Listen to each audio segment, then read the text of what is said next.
So,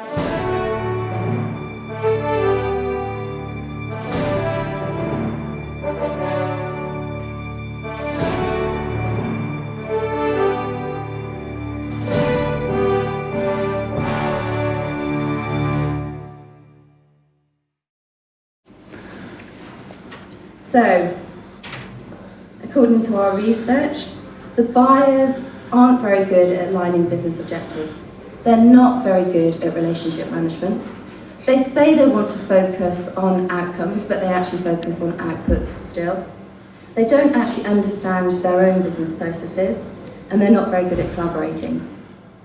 Service providers, they're not that good at providing value-based sourcing models. They talk innovation, but they don't really deliver innovation. The quality of their staff is not always good enough, and they're not transparent enough in the way that they deliver their services and the way that they actually price their services. So, we have an industry that's being disrupted, we have an industry that is dissatisfied. I just want to give you a snippet of something that happened in the UK that has driven a wholesale change in our industry. So we had this dissatisfaction. The UK government is the biggest single customer of outsourcing, probably in the world, or certainly was until fairly recently.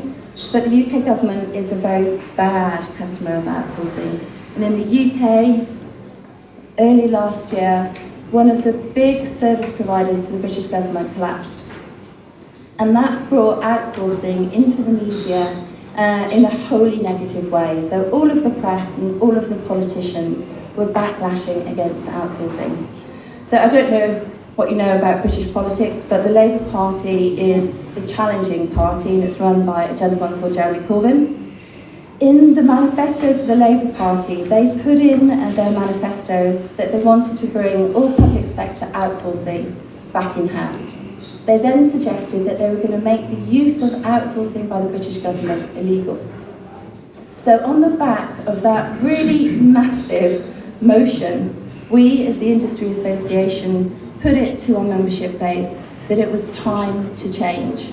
So the industry has been focusing on a significant reshaping programme in the UK. So that brings me on to what we're focused on and our vision for 2025.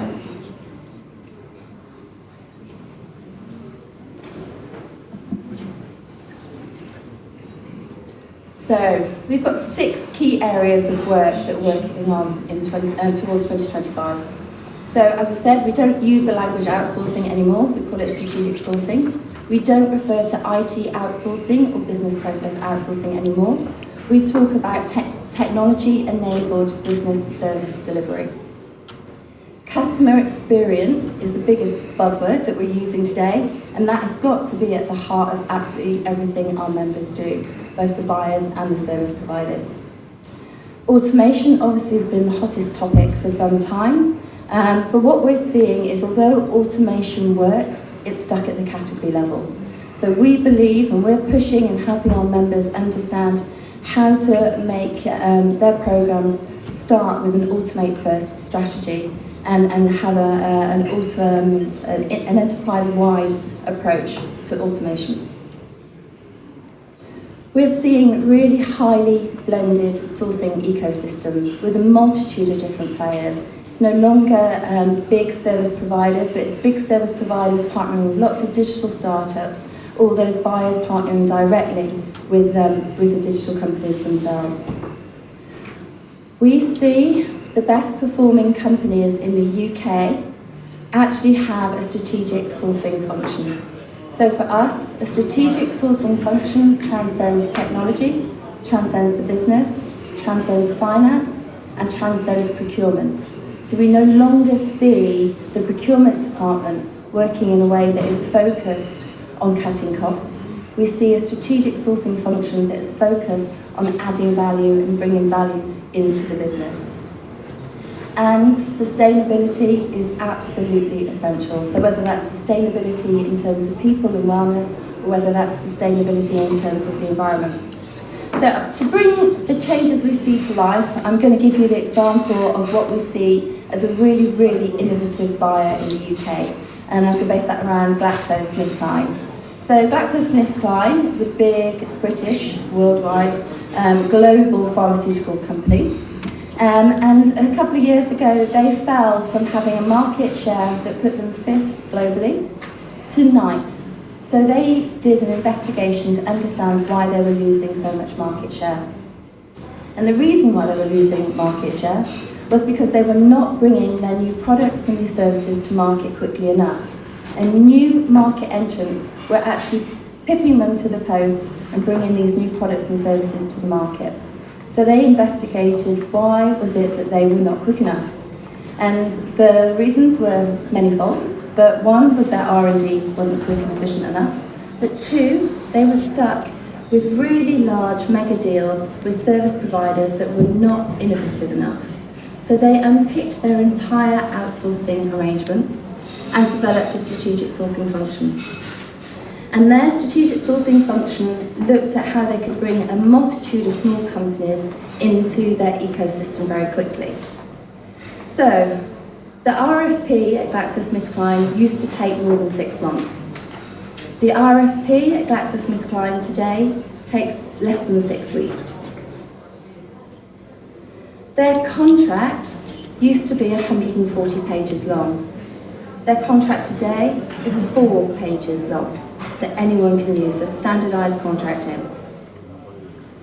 Their payment terms used to be on average 90 days.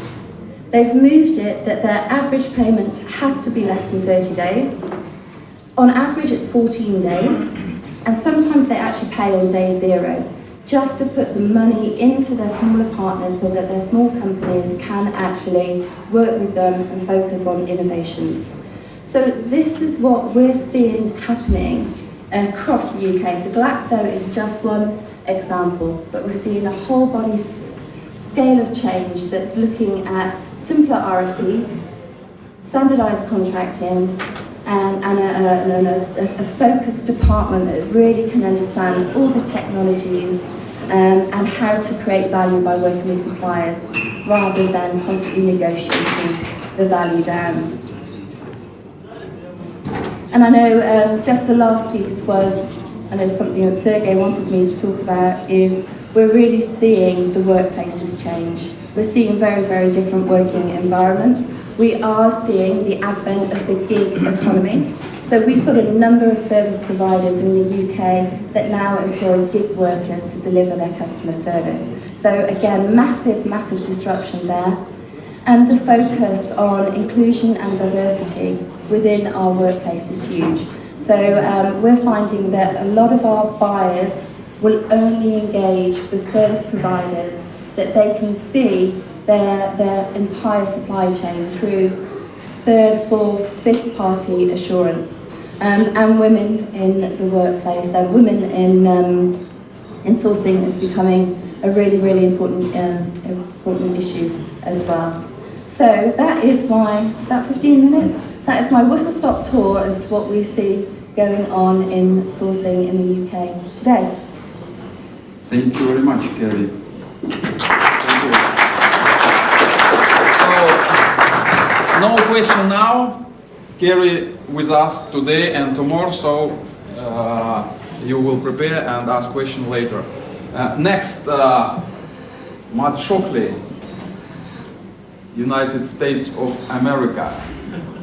Great professional, one of the author and holder of methodology of monitoring of services contracts, value health check survey, cloud solution. Welcome. Thank you. Yeah, let me use this. Just moving. Sure. Yeah, moving, get some extra time. So work off lunch. Well, first I want to thank Sergey for holding this event, the 10th anniversary of ASTRA, which is outstanding. I think I was here for the first or second event many moons ago. But I want to tell a little story about why it's so much fun for me and so exciting for me to be up here. I learned not that many moons ago, really I learned just a few years ago, that my roots are in Russia. My mom called me one day about 4 or 5 years ago and said, "Are you sitting down?" And I said, "No." And I said, "Why?" she said, well, your roots are from Russia. Your grandmother was a Russian Jew, and she came over here in the early 1900s, 1903 as a matter of fact. She was born on a boat, so she was an immigrant. Her mother and father were immigrating from Russia, and she was born on a boat. Her father died in the boat, and her mother, when she got through Ellis Island, couldn't take care of my grandmother. But just a week ago, I understood that your Russian name is Matvey. Matvey. Is it really? Matthew. Oh, okay. All right. No, I didn't know that either. You learn something new every day. Thank you. So anyway, so my grandmother was put up for adoption when she was an infant. And so the rules in the United States are is that they don't release any information about the details of your lineage or your parents if you were adopted until many years after the death of the parents. So we didn't know the background of my grandmother because she was an infant. So I just learned this a few years ago. So this explains to me my love for Russian women and vodka. I always wondered about that. Okay?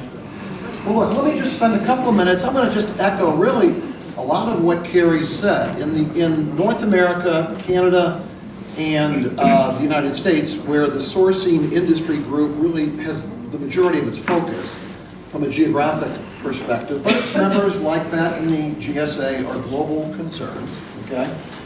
SIG, and those of you that don't know SIG, okay, it really consists of three fundamental companies: the sourcing industry group, which is the parent, which has been around for about 28 years, and then SIG University, which is somewhat new. It's been around for about 4 years now, and then the Future of Outsourcing, which is really their blog and their information resource. Okay. And so if you look at the organization, their makeup is about 350 organizations, typically Fortune 1000, with a very high buy-side group of organizations. They have buyers, they have outsourcing, technology, business process, service providers, and they have the advisors as well. They've got about, right now, 8,000 to 10,000 documents in their repository that they make available to their members, and they hold about 46 events every year. Again, those are generally in Canada and North America. As you can see, they offer a bunch of services, so if you're interested in learning more about SIG, go on their website, but there's a lot to learn.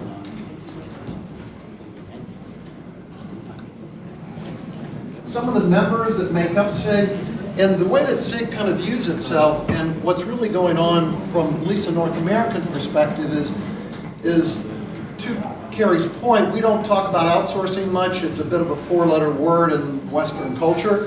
Whereas if you talk about outsourcing, if you're in India or China or Latin America or Asia, you're a rock star, okay? But you really don't want to be using the term outsourcing if you can avoid it. As a matter of fact, in North America, we're using the term global business services, which is the convergence in the enterprise of procurement, outsourcing, shared services, and the new world of digital services into this homogeneous new management function called GBS, or Global Business Services. If you haven't heard it used, you're going to hear that term a lot more, okay?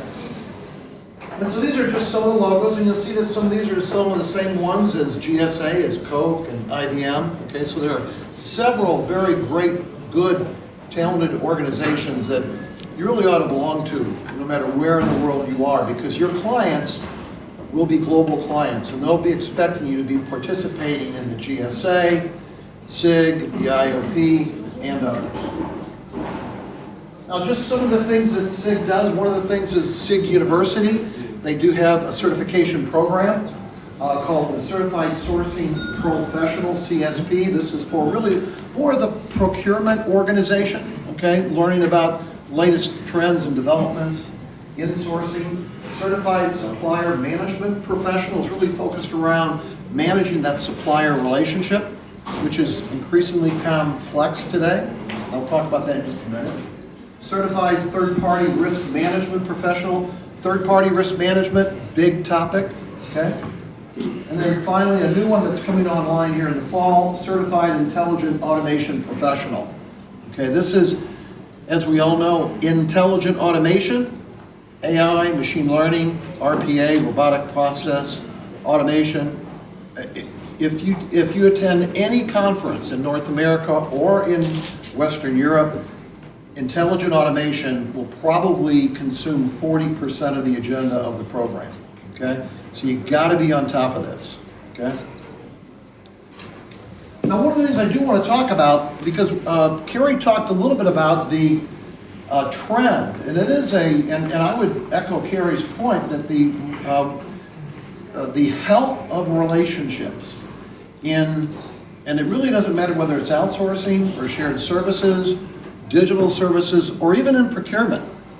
The relationship between the supplier and the buyer today, particularly in technology-oriented relationships, I would echo, has probably never been as worse as it's been. I mean, and there are a number of reasons for that.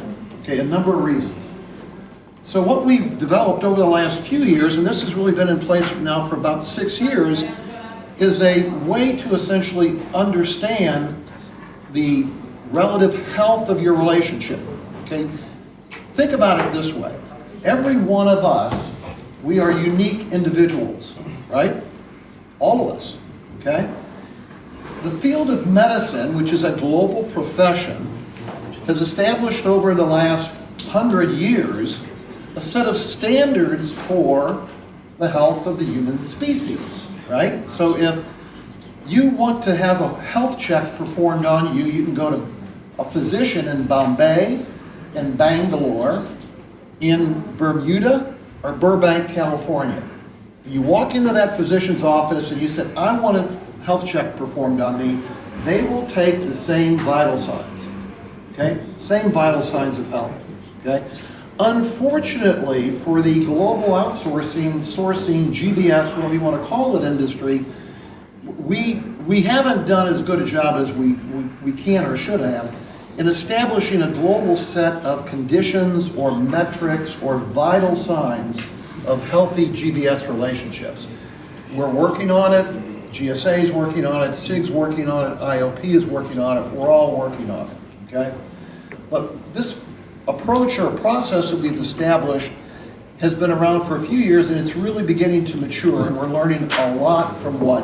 The data, okay? The data and the information. And the data and information that we are uncovering, okay, through this process backs up what Carrie said. It's startling. It's startling. Okay, and why? Now these health checks are uniquely insightful. They view the relationship from both the supplier and the customer, okay? So we survey both organizations to understand the relative health of and the perception of health from both the buyer and the supplier.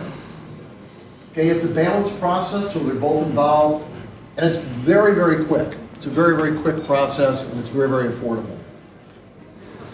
And what we had to do, we had to build a framework. And so what we found through our research and working with a number of organizations, both in the public sector, private sector as well, is that there are essentially 5 key attributes or vital signs of a healthy relationship in the GBS space. That's the financial performance of the relationship. So a healthy relationship means that yes, the customer, the buyer, must be achieving their financial return, the financial expectation. Why did I do this? Right? Most of the time it's for an economic reason, right? So if you're the buyer and you're not getting the results you need economically, you're not going to be happy. But guess what? If the supplier's not happy, if the supplier's not making their P&L on that deal, what's going to happen? Well, the client's going to see maybe people that are less talented, right? Because the most experienced people probably aren't going to want to work there because they're not going to be getting the bonuses because we're not making our P&L. Maybe they're not going to be as trained because there's not enough money in that process, okay? So financial performance is very important for both teams. Service quality is important for both, okay? The capabilities being delivered, very, very critical. Am I, as a customer, getting the capabilities, the skills, the talent that I need when I need it, and even proactively, okay? Governance, how is this relationship being managed, okay?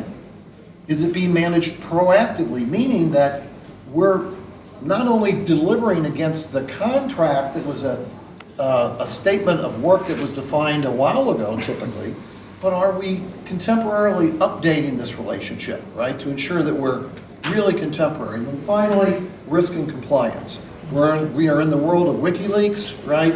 If we're not secure, if we're not really thinking about risk and compliance, we could be in high risk of the brand.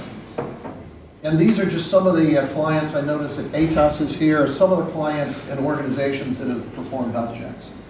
I would just encourage you that if you're a service provider in the room, one of the key issues that you're going to find in outsourcing or global business services is that the day of labor arbitrage is essentially over, okay? A lot of the deals that were created over the last 3 to 7 years, a lot of the economic benefit to the client and a lot of the business model delivery from the service provider was based upon this concept of labor arbitrage, moving work around the world, right, and tapping into low-cost labor, okay? Yes, you can still do that, but that's not what's driving the deals.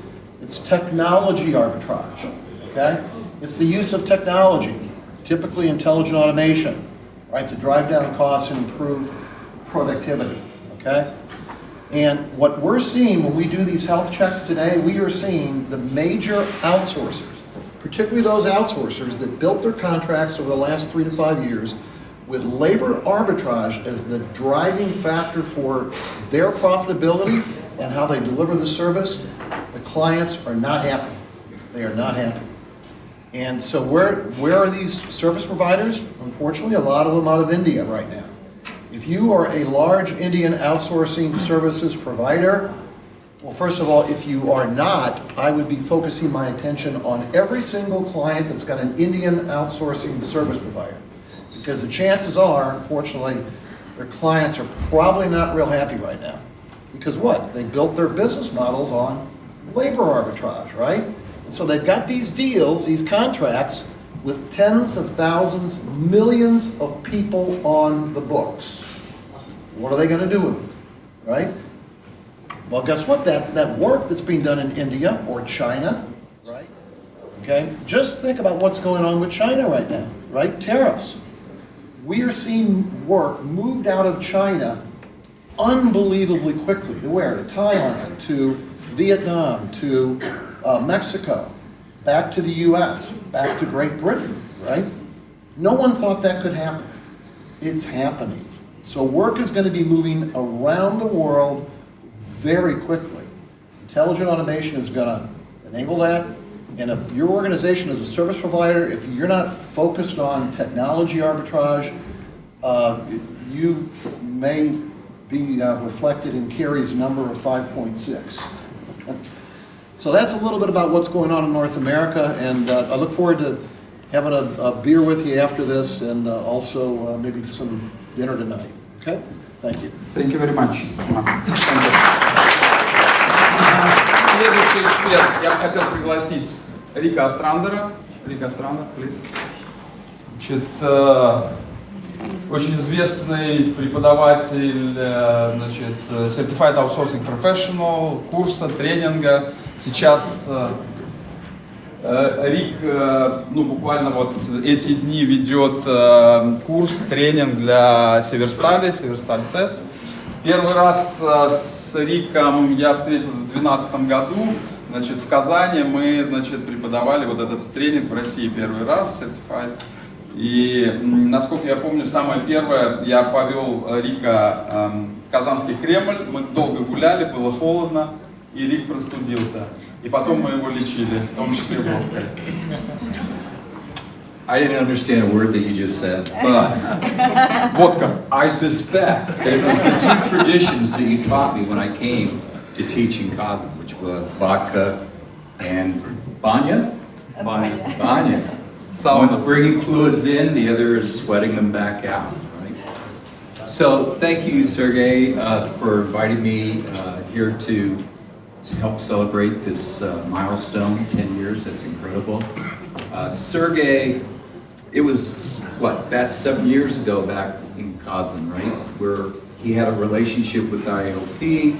IOP had a certification, a master class that they provided, and he had the foresight to say, let's bring education to help take the lessons that we've learned in outsourcing in more mature countries and bring them to Russia and help to jumpstart the industry here, both in terms of the providers as well as the consumers. I work with Jada Lau Associates. I do the training occasionally with IOP for their certification class.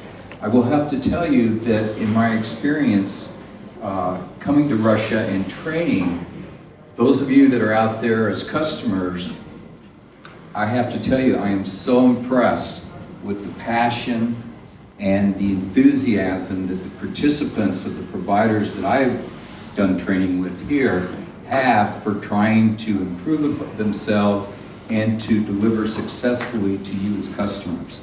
I've done a lot of classes in the US, and you just don't see necessarily that same passion and dedication.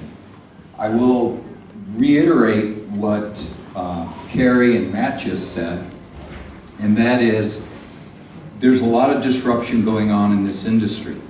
And as a result, from a provider's perspective, it's very important that they continue to find skilled staff, educate them, but more importantly, they have to develop that deep process expertise, and they have to be willing to look and expand that into what I would call domain expertise. So it may not be enough to just have good skilled laborers. As Matt just mentioned, the time of labor arbitrage is over with.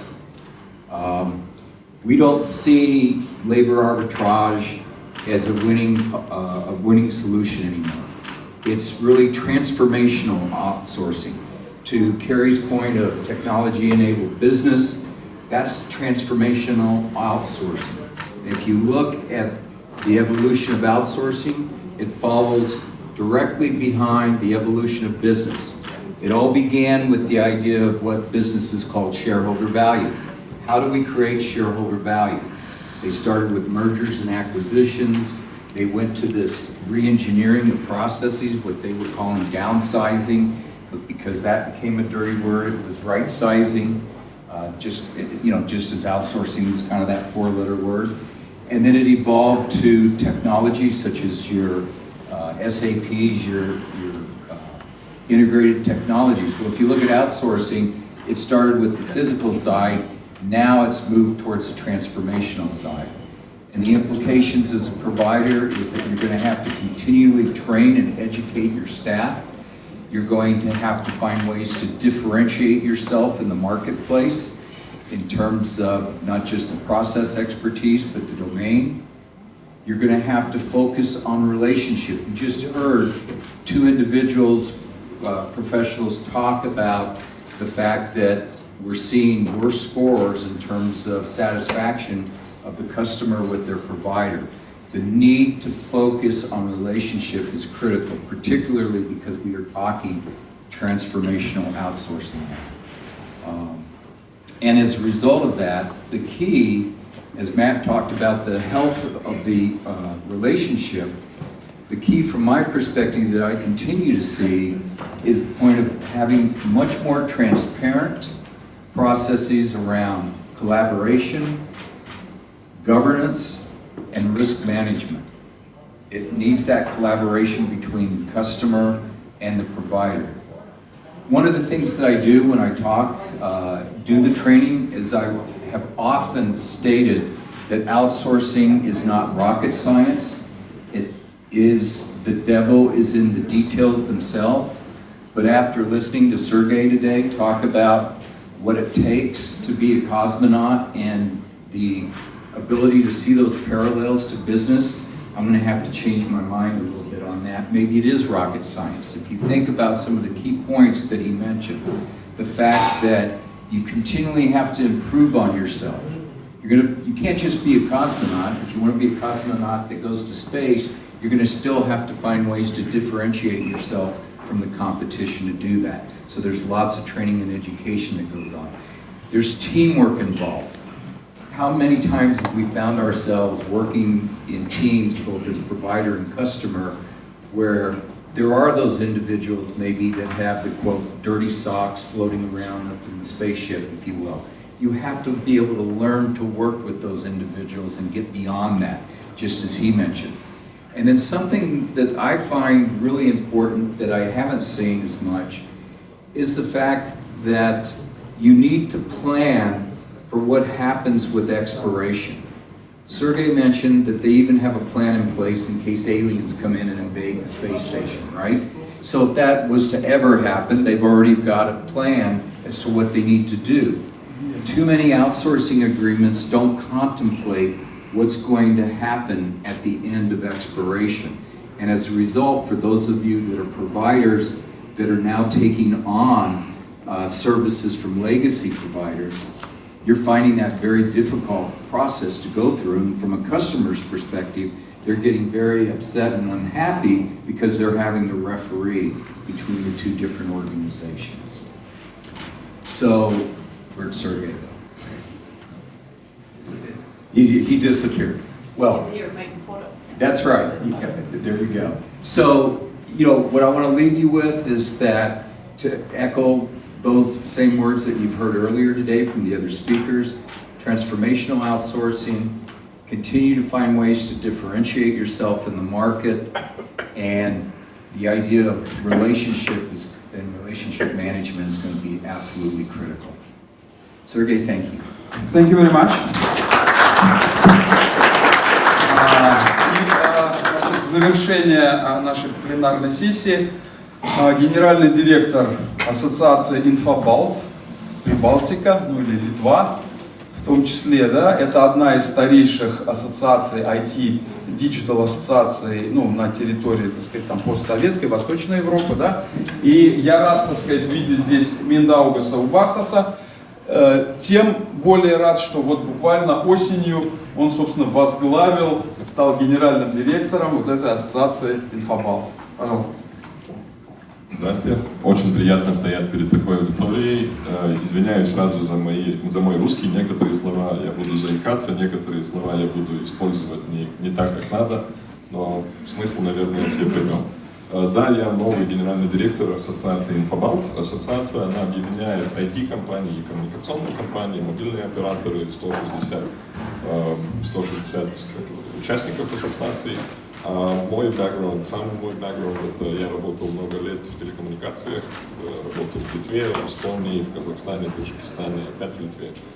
Сейчас возглавляю ассоциацию. То про аутсорсинг я сделаю два, наверное, покажу, что такое Литва, большой сосед, и немножко поделюсь так своим опытом, как работал с аутсорсингом.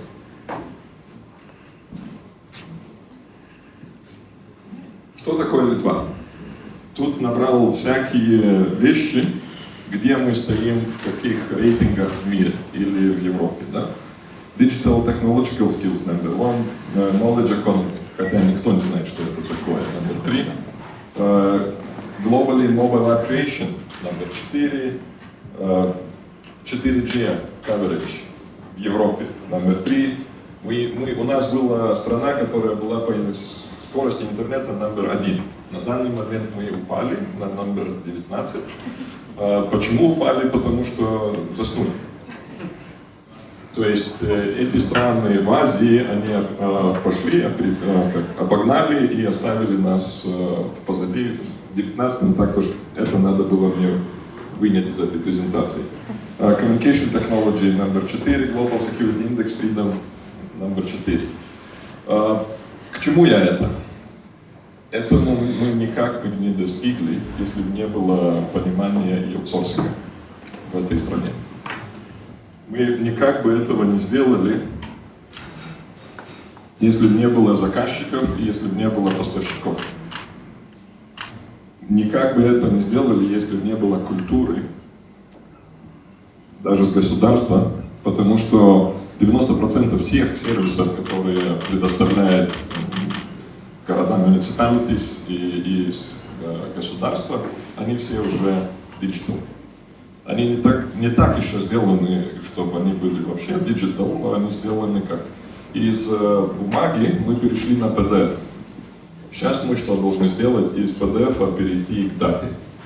И ассоциация работает с министерствами, ассоциация работает с правительством, объяснить даже, что такое дата. У нас в законе не прописано, что такое дата, у нас в законе прописано, что такое документ, все понимают, а что такое дата, еще не понимают. С этим надо работать, потому что если мы не будем этого делать, мы не пойдем, не будем развивать IT-сервисов, мы не будем развивать Open Data и Artificial Intelligence, PDF-ами тоже не работает. Сейчас развитие всей индустрии, она на этом стоит. Что в Литве можно сделать? Открыть компанию за 3 года онлайн, не надо никуда ходить, все налоговые декларации за 1 час. Если, конечно, вы не работали в Таджикистане. Если вы работали где-то за рубежом, получили где-то инком, не такой, какой получает 90% всех людей, тогда вам уже нужен и бухгалтер, и адвокат, и все другое. Но все равно это сделайте онлайн. Продажа машины, покупка машины, все, не надо никуда ходить. Я сам 7 лет как за рубежом жил и работал, я все мог делать и покупать, и продавать онлайн. Если заболели, все онлайн. Если даже родился ребенок, тоже можно зарегистрировать за 30 минут онлайн. Сделать ребенка еще невозможно, но зарегистрировать уже можно. Как это сделано? Сделано так, что ID, электронная ID почти у всех. Это либо мобильная ID, либо карточка, либо Smart ID, то есть на базе аппликашки. И банки это продвинули через весь сектор. Тоже они не сошлись к тому, что они делают это индивидуально. Экономи. Машины можно, скутеры можно, велосипеды, они валяются везде на улицах. Взял QR-код, сканируешь, едешь. Пришел к машине, аппликашку нажал, двери открылись, взял ключи, поехал куда хочешь. Это уже работает и процветает. Этого невозможно сделать, если нет культуры аутсорсинга, если все хочешь сделать внутри. То есть город, Вильнюс, например, он каршеринг продвинул по линии экологии. Сказали, что эти машины, они будут дружелюбны для окружающей среды, их можно парковать бесплатно, они могут ехать по специальным линиям и делать это. С точки зрения бизнеса, по моему опыту, аутсорсинг, он перепутан, почему его делают компании и почему его продают другие компании. А перепутан в том смысле, что аутсорсинг, все думают, что это надо покупать дешево. И это вообще неправильно. Аутсорсить надо то, что другие могут сделать лучше, чем вы. И это не обязательно должно быть дешево. Это может быть, казаться, что вы переплачиваете, но вы получите лучший продукт, так как аутсорсинговая компания, если она работает правильно, она будет иметь побольше опыта, побольше знаний, побольше видения других бизнесов и может предложить вам сервис. Почему сейчас в глобальном мире все откусились уже Индии в IT-сфере? Потому что они продают дешевые руки. А что мы хотим покупать? Мы хотим покупать умные головы. К этому вывод другой, который тоже по своему опыту хочу сказать, что аутсорсить можно все, кроме головы. Некоторые компании, когда они закупают или переходят на аутсорсинговую модель, они думают, что они не должны знать, как этот сервис будет им предоставляться. И это вообще неправильно. Если вы хотите управлять аутсорсингом правильно, вы должны знать этот сервис лучше, чем компания, которая нам предоставляет этот сервис.